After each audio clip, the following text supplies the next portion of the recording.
Hello बच्चों, आज हम बात करते हैं IUPAC nomenclature of spiro compounds की। ठीक है, so let's start. IUPAC nomenclature of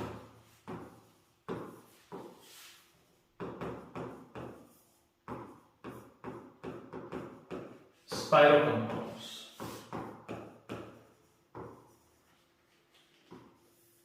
तो देखिए, सबसे पहले तो ये स्पाइरो कंपाउंड्स होते कैसे हैं, कैसे इनको आप आइडेंटिफाई करेंगे वो देखते हैं। तो मैं एक स्पाइरो कंपाउंड आपको बना के बताता हूं। जैसे ये देखिए,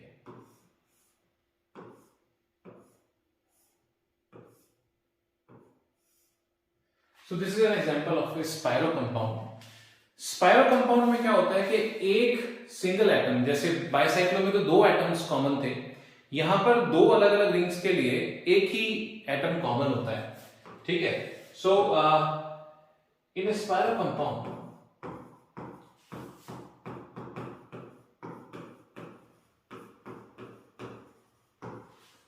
only one carbon atom is common for both cycles। दो साइकिल्स के लिए एक ही कार्बन एटम जो होता है वो कॉमन होता है इसके अंदर। ठीक है, इसको हम बोल देते हैं it is a 4 degree, that is quaternary carbon atom, है ना। इस कार्बन एटम की अगर अपन डिग्री देखें तो ये कार्बन एटम 4 कार्बन एटम से लगा हुआ है, 1 2 3 4। तो this is a quaternary carbon atom, ये वाला कार्बन एटम जो है। अब इसमें नोमेनक्लेचर हम कैसे करते हैं इसको हम समझने की कोशिश करेंगे। ठीक है, तो इसी स्ट्रक्चर को हम आगे लेके चलते हैं। तो देखिए क्या है कि हमारे पास जो स्ट्रक्चर है वो मैंने ऐसा बनाया।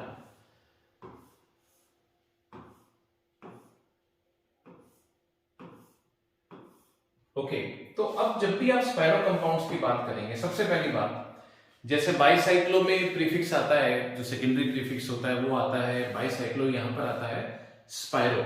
ठीक है, आपको वहां पर ब्रिज हेड कार्बन होते हैं, 2 कार्बन कॉमन होते हैं 2 रिंग्स में, यहां पर जो है एक ही कार्बन कॉमन होता है। तो ये इस तरीके से आप डिस्टिंग्विश कर सकते हो।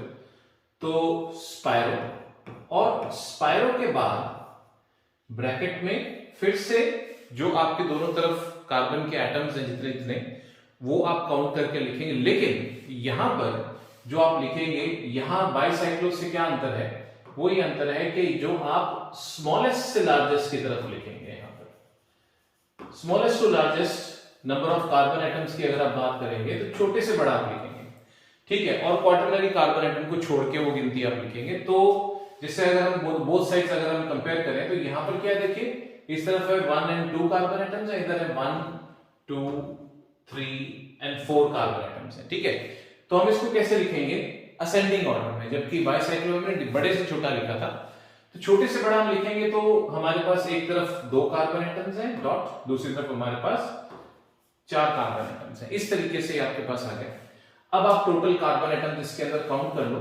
ठीक है, टोटल कार्बन एटम्स काउंट करें तो इसके अंदर अगर हम तो कितने आते हैं, देखिए ये 1 2 3 4 5 6 and 7, तो 7 कार्बन एटम्स। तो और इसमें कहीं पर भी आपके पास जो है डबल बॉन्ड नहीं है, तो प्राइमरी सफिक्स आपका क्या बनेगा, एन बनेगा। तो इसका नाम क्या हो जाएगा, हेप्टेन।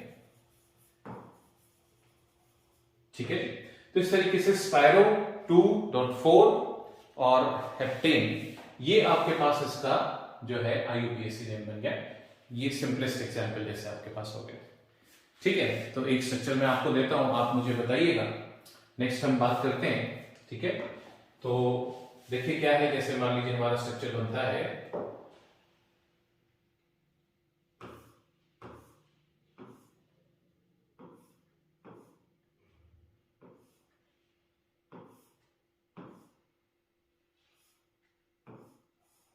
जैसे ये एक स्पाइरो कंपाउंड हो गया आपके पास। तो जो है मैं 1 मिनट के लिए पॉज करता हूं, आप अपना वीडियो को पॉज करके आप देखिए, इसका नाम बनाइए और फिर वापस आइए, देखते हैं, कंपेयर करते हैं। ओके, तो चलिए सबसे पहली बात, मैं यहां पर ये मुझे आइडेंटिफाई हो गया है कि ये क्या है, स्पाइरो कंपाउंड है। तो यहां पर प्रीफिक्स आ गया मेरे पास स्पाइरो। अब जो है ब्रैकेट के अंदर मैं कार्बन एटम्स काउंट करूंगा क्वाटरनरी कार्बन एटम्स को छोड़ के, तो 1 2 3 4 5 इधर है 1 2 3 4, तो यहां पर मेरे पास स्मॉलेस्ट टू लार्जेस्ट तो 4.5, और टोटल कार्बन एटम्स कितने हैं 1 2 3 4 5 6 7 8 9 और 10, तो ये बन गया डेकेन इस तरीके से। ठीक है, आई होप मेरी बात आपको समझ आ रही है। Spiro 4.5 decane. ओके, और एग्जांपल देखते हैं। जैसे मान लीजिए हम लेते हैं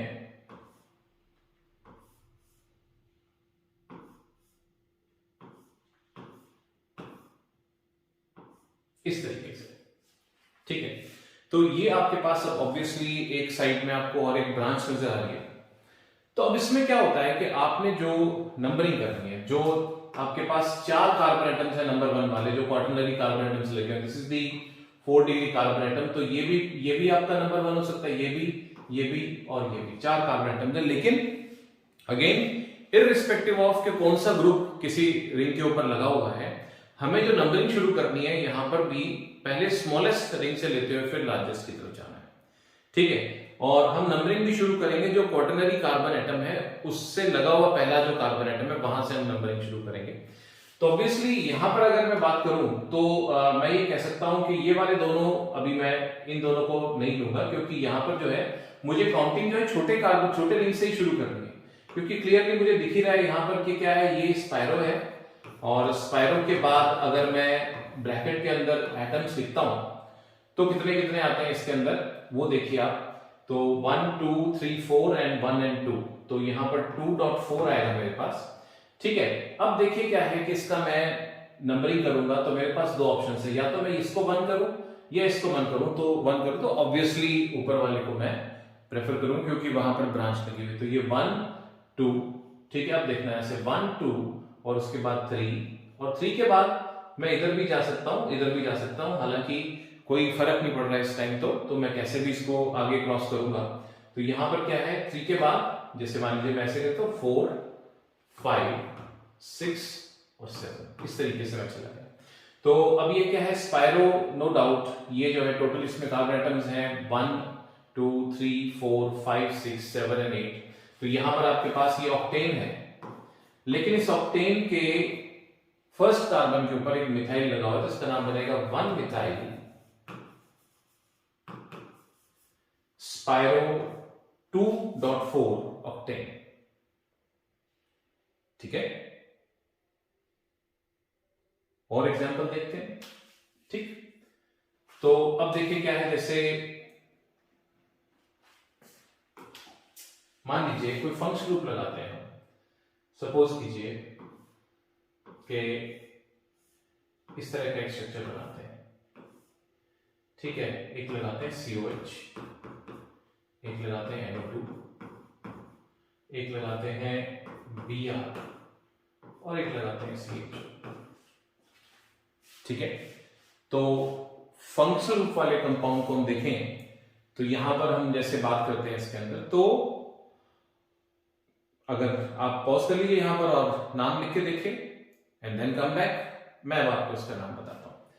तो सबसे पहली बात, नंबर 1 जो कार्बन एटम है उसको अगर हम बात करें, ये वाला कार्बन एटम ऑब्वियसली हमारा 4 डिग्री कार्बन एटम है, इससे लगे हुए ये भी 1 है, ये भी 1 है, ये भी 1 है और ये भी 1 है, ये चारों 1 है। लेकिन अब आप देखिए मैं किसी भी तरफ से जा सकता हूं, क्योंकि एक तो पहली बात तो दोनों तरफ यहां पर अगर मैं बात करूं तो स्पाइरो के बाद मेरी दोनों तरफ की चेन्स जो है उसमें नंबर ऑफ कार्बन एटम्स बराबर है, कितने 1 2 3 इधर है 1 2 3 इधर है, तो उसमें अब मेरे पास फ्रीडम है कि मुझे छोटे से बड़े तरफ जाने की जरूरत नहीं है, तो मैं इसके अंदर जो है किसी भी साइड से जा सकता हूं। तो इन दिस सिचुएशन मैं इनमें से सबसे सीनियर जो फंक्शन ग्रुप है उसको मैं प्रेफर करूंगा।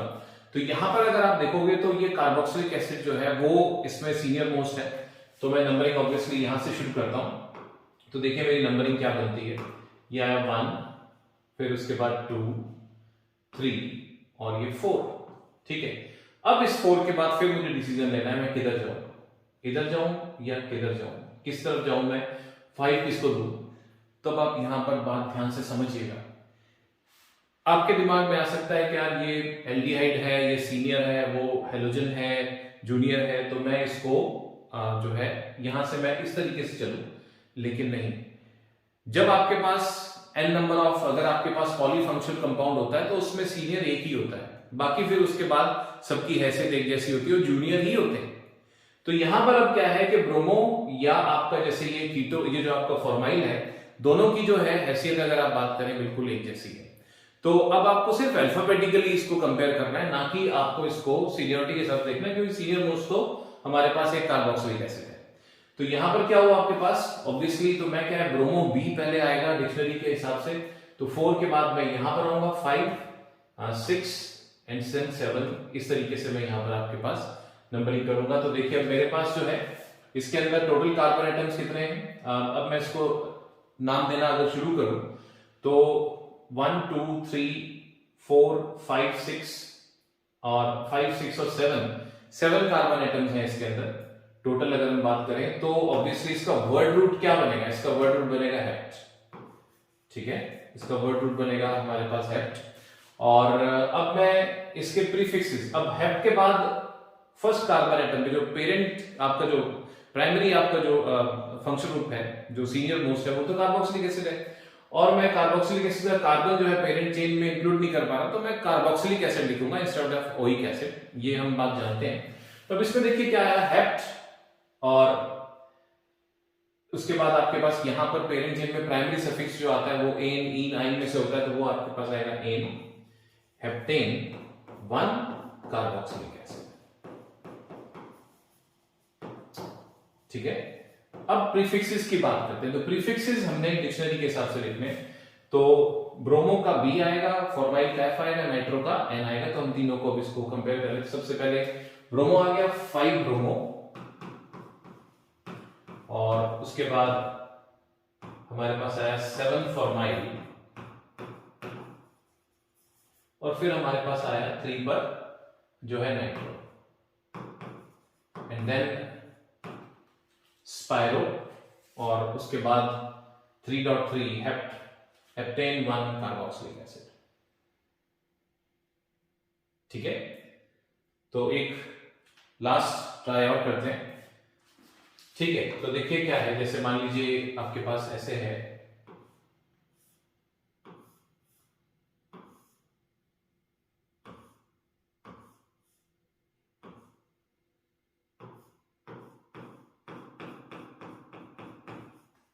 ठीक है।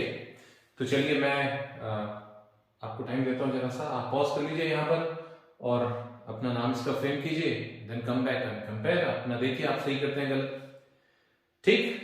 चलिए तो यहां पर हम बात करें, अब देखिए सबसे पहले तो इसमें जो है मेरे पास स्पाइरो है, ये मैं आइडेंटिफाई कर चुका हूं, स्पाइरो है ये, और जो क्वाटरनरी कार्बन है उससे अगर देखें तो इधर 2 और इधर 1 2 3 और 4, छोटे से बड़े की तरफ चलेंगे तो 2.4 मेरे पास आ जाएगा, ठीक है। अब इसमें टोटल कार्बन एटम्स कितने हैं, 1 2 3 4 5 6 7, ठीक है। तो यहां पर ये हेप्ट है मेरे पास, इसका वर्ड रूट क्या बनेगा, हेप्ट। इतना तो जो मैं मतलब पहली बार इसको देखते ही मैं समझ जाता हूं। अब बात ये आती है कि इसमें जो नंबरिंग हम करेंगे वो कहां से करेंगे, क्योंकि मेरे पास ये एक और एक, ये 4 1 नंबर कार्बन एटम अवेलेबल, कौन सा लूंगा, तो नो डाउट मैं छोटे साइकिल से मैं शुरू करूंगा, कम कार्बन एटम वाले चेन से शुरू करूंगा, तो मैं जो है किसको प्रेफर करूंगा, इनमें से किसी एक को प्रेफर करूंगा। तो मैं आइदर वे जा सकता हूं, तो जस्ट लेट्स स्टार्ट, तो यहां से 1 फिर 2 के बाद ये मेरे पास आ गया 3, अब 3 के बाद मैं इधर भी जा सकता हूं और मैं इधर भी जा सकता हूं, तो ऑब्वियसली अगर मैं इधर से आऊंगा तो 4 5 6 आएगा यहां पर जो सॉरी एमाइड है, जबकि इधर से आऊंगा तो 3 के बाद 4 5 आएगा, तो छोटा लोकेट मैं इस एमाइड को दूंगा, तो ऑब्वियसली मैं जो है यहां पर ऐसे चलूंगा 3 4 5 6 एंड 7 इस तरीके से। और अब देखिए यहां पर जो है इसमें क्या क्या चीजें हैं, स्पाइरो है, कोई इसमें प्रीफिक्स नहीं है, लेकिन जो आपका प्राइमरी जो आपका सफिक्स आता है, जो एन इन या आइन जो होते हैं, उसमें से यहां पर अब की बार क्योंकि यहाँ डबल बॉन्ड है तो यहां पर प्राइमरी सफिक्स बदल के इन आ जाएगा, उसका लोकेट बनेगा 1, तो हेप्ट 1 इन और उसके बाद ये जो आपका 5th कार्बन एटम पे एमाइड है, लेकिन क्योंकि इस कार्बन को आप इंक्लूड नहीं कर पा रहे हैं पेरेंट चेन के अंदर, तो इसको आप कार्बेमाइड बोलते हैं। तो हेप्ट 1ene एंड 5 कार्बेमाइड।